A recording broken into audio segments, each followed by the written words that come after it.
바람이 잔잔히 불어오던 늦가을 오후였다. 서쪽 하늘은 볕이 눅진하게 내려앉아 붉은 기운을 더하고 바닷가 마을의 오래된 방파제엔 마을 사람 몇이 조용히 고기 잡는 배의 귀향을 기다리고 있었다. 그 사이 천천히 걸어 내려오는 한 남자가 있었다. 흰머리가 성성하고 등이 조금 굽었지만 걸음에는 묘하게 단단한 힘이 있었다. 그는 이정학 68. 마을에서 태어나고 살다가 젊은 날 도시로 떠났다가 이제 다시 고향으로 내려온 사람이었다. 그는 종종 이런 생각을 했다. 아름다운 시절은 정말 지나간 것일까? 아니면 내가 놓고 산 것일까? 이제 그에게는 평생 가슴속에 묻어둔 한 사람, 그리고 시절이 있었다. 그날의 기억만 떠올려도 가슴이 싸하게 저려오고 바닷바람에 섞여 그리움이 다시 피어오르곤 했다. 그리고 그날 그 기억이 다시 찾아왔다. 정학은 30년을 넘게 도시에서 살았다. 건설 현장에서 일했고 막노동으로 아이들 대학 보내고 아내와 함께 억척스럽게 삶을 버텨왔다. 도시는 냉정했지만 또 그만큼의 기회를 주는 곳이었다. 성실함만 있으면 밥은 벌어먹을 수 있었고 아이들도 그런 그를 보며 잘 자라주었다. 그러나 아내가 먼저 세상을 떠난 뒤 도시의 밤은 더 이상 그에게 위로가 되지 않았다. 불빛은 화려했지만 마음은 삭막했고 사람은 많았지만 외로움은 커졌다. 그렇게 그는 어느 날 문득 서류철 몇 개와 낡은 작업복 몇 벌만 들고 고향으로 돌아왔다. 고향은 변한 것도 변하지 않은 것도 있었다. 결혼식장 대신 폐가가 되어버린 예전 동네 회관, 어린 시절 친구들과 발가벗고 뛰놀던 갯벌은 반쯤 매립되어 있었고 한때 북적대던 포구는 고기잡이 배보다 관광객 유람선이 더 많아졌다. 그러나 변하지 않은 것도 있었다. 해질녘 바다에 비치는 붉은 길, 버려진 집 앞을 비켜 흐르는 차갑고도 맑은 골목바람, 그리고 무엇보다 그가 잊고 살았던 어떤 사람의 흔적. 정학은 그것을 직감했다. 정학이 고향을 떠났던 20살 무렵. 그에게는 오래도록 가슴에 남아있는 한 친구가 있었다. 아니, 친구라기보다 마음 깊숙한 곳에 새겨진 이름 하나. 서연화. 연화는 동네에서 가장 예쁜 아이는 아니었지만 누구보다 눈빛이 따뜻했다. 웃으면 그 옆에 있는 사람도 저절로 기분이 좋아지는 그런 아이였다. 동네 어귀에 작은 책방을 하는 아버지를 둔 덕에 어린 시절 내내 책 냄새가 났고 자라서는 바다를 그리는 화가가 되겠다는 꿈을 가진 사람이었다. 정학은 말이 없고 무뚝뚝한 아이였고 연화는 말을 걸 때마다 그를 조용히 들여다보곤 했다. 정학아, 너는 왜 맨날 바다만 보냐? 그냥 좋으니까. 근데 넌 바다를 본다는 느낌이 아니라 들여다본다는 느낌이야. 그게 뭐가 달라? 너는 바다 건너편까지 보려고 하는 사람 같아서 그래. 정학은 그 말이 무슨 뜻인지 도무지 알지 못했다. 그러나 어딘가 마음이 뜨거워지는 기분은 있었다.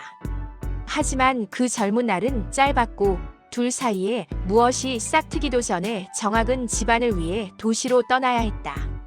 연화는 그를 배웅하며 말했다. 정학아, 세상이 널 어디로 데려가든 내가 보고 싶은 바다는 여기 있으니까. 가끔은 돌아올 수 있지. 그녀의 말에 정학은 그러겠다고 고개를 끄덕였지만 그 뒤로 그는 단 한 번도 돌아오지 못했다. 고향의 가을은 기억보다 더 쓸쓸했다. 정학은 아침마다 바닷가를 걸었고 붉게 물든 갈대숲 사이로 익숙하면서도 낯선 바람 냄새를 맡았다. 마을 어른 몇은 그를 알아봤다. 정학이 아니냐? 도시서 고생 많이 했다 들었다. 예, 뭐 살다 보니 고향이 생각나서요.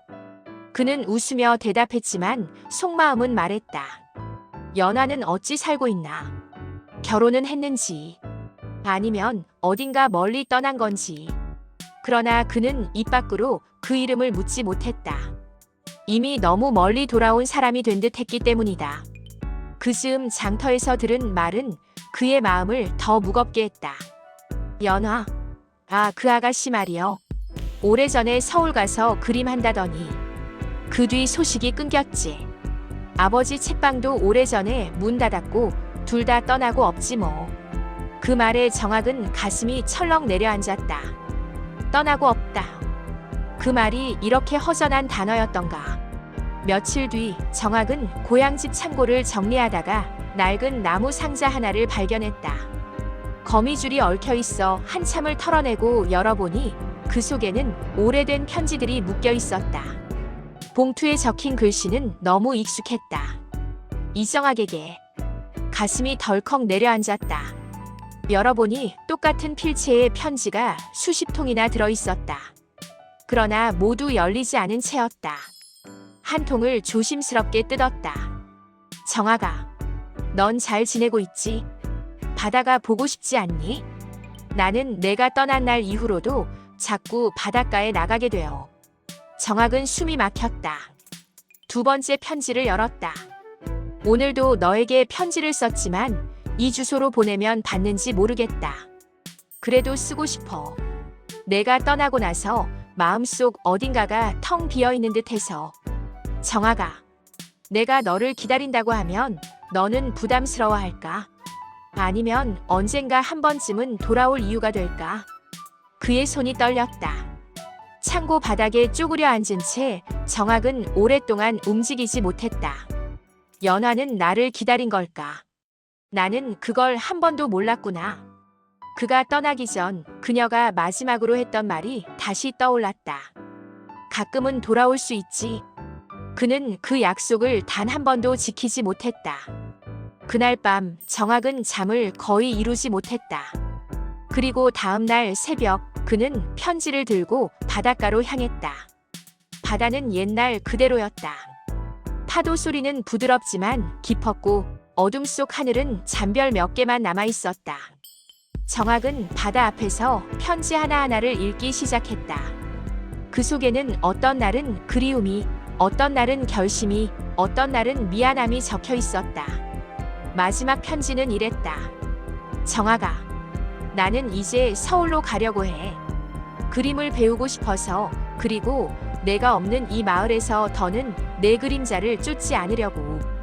혹시라도 내가 언젠가 돌아온다면 내가 그리던 바닷가 풍경을 꼭 보여주고 싶었는데 그 약속은 내가 먼저 지키지 못하게 되었네. 정학아, 어쩌면 우리의 아름다운 시절은 이렇게 끝나는 걸지도 모르겠다. 그래도 내 기억 속에서는 오래도록 반짝일 거야. 정학은 그 자리에서 눈을 감았다. 바람이 불어와 얼굴을 스쳤고 파도 소리가 더욱 크게 다가왔다. 그는 구부러진 허리를 펴고 바다를 바라보았다. 연화야, 내가 너무 늦게 왔구나. 그의 목소리는 바람에 실려 멀리 흩어져 갔다. 며칠 뒤 마을에 작은 소식이 들려왔다. 장터에서 식료품을 사던 중 가게 할머니가 물었다. 정학이, 너 혹시 그 연화 아씨 찾는 거냐? 정학은 놀라며 고개를 들었다. 연화 소식을 아십니까? 할머니는 잠시 말을 고르다가 조용히 말했다. 그 아가씨 서울서 그림하면서 오래 살았지. 그러다 몸이 안 좋아져서 몇 해 전에 다시 고향 근처로 내려와 요양했다더라. 정학의 심장이 꽉 조여드는 듯 했다. 지금은 어디에 있습니까? 할머니는 그를 빤히 바라보더니 바닷가 절벽 위에 새로 지어진 작은 쉼터를 가리켰다. 거기 가보면 내가 찾는 게 있을지도 모르지. 정학은 숨도 제대로 못 쉬고 그 길로 달려갔다. 바람이 거세게 불어오는 절벽 위. 작은 쉼터 안에는 누군가가 남긴 그림 몇 점이 걸려 있었다. 정학은 문을 밀고 들어가며 숨을 골랐다. 그리고 그는 그대로 얼어붙었다. 벽면 전체를 채운 그림들. 모두 바다였다. 바닷가 마을, 폭우, 갯벌, 갈대밭, 노을. 그리고 어딘가 낯익은 남자의 뒷모습. 정학은 눈을 떼지 못했다. 그 남자는, 그 그림 속 사람은 자기 자신이었다. 그는 천천히 그림 옆에 놓인 노트를 집어들었다. 그 위엔 이렇게 적혀 있었다. 내가 평생 그리고 싶었던 바다는 내가 바라보던 바다였어. 정학의 손에서 노트가 털썩 떨어졌다. 연화야. 그는 조용히 속삭였다. 쉼터 관리인이 들어와 말했다. 아, 저 그림들요? 그림 그리던 분이 남기고 가셨습니다. 이곳에서 마지막으로 요양하시다가 돌아가시기 전에 부탁하셨어요. 정학은 몸이 굳은 채 물었다. 언제 돌아가셨습니까? 관리인은 조용히 답했다. 작년 가을입니다. 그래도 마지막까지 이 마을 바다를 그리고 싶다고 하셨어요. 정학은 그 자리에서 주저앉았다. 그리고 한참 동안 일어나지 못했다. 그날 저녁 정학은 쉼터 앞 절벽 위에 서서 바다를 바라보았다. 연화가 평생 바라보던 그 바다. 젊은 날 둘이 함께 걸었던 그 해안길. 세월은 많이 흘렀지만 그 시절은 오롯이 그 자리에 남아 있었다. 그는 혼잣말처럼 말했다. 연화야. 내가 그린 바다 속엔 내가 있고 내 마음속 아름다운 시절엔 항상 내가 있다. 바다 바람이 그의 목소리를 가만히 들어주는 듯 불어왔다. 그는 가슴에 묻어두었던 말을 그제야 꺼냈다. 미안하다. 그리고 고맙다. 그 순간 오래된 아픔이 조금은 풀어지는 듯 눈가가 뜨겁게 젖어들었다. 그 후로 정학은 매일 바닷가를 걸었다. 연화가 마지막까지 그렸던 풍경들을 보며 자신이 놓아버렸던 아름다운 시절을 천천히 되새겼다. 모든 것은 지나가지만 모든 것이 사라지는 것은 아니었다. 그는 깨달았다. 아름다운 시절은 그때가 아니라 지금 내가 기억함으로써 되살아나는 것이라는 것을. 그래서 그는 오늘도 조용히 미소 지으며 바다를 바라본다.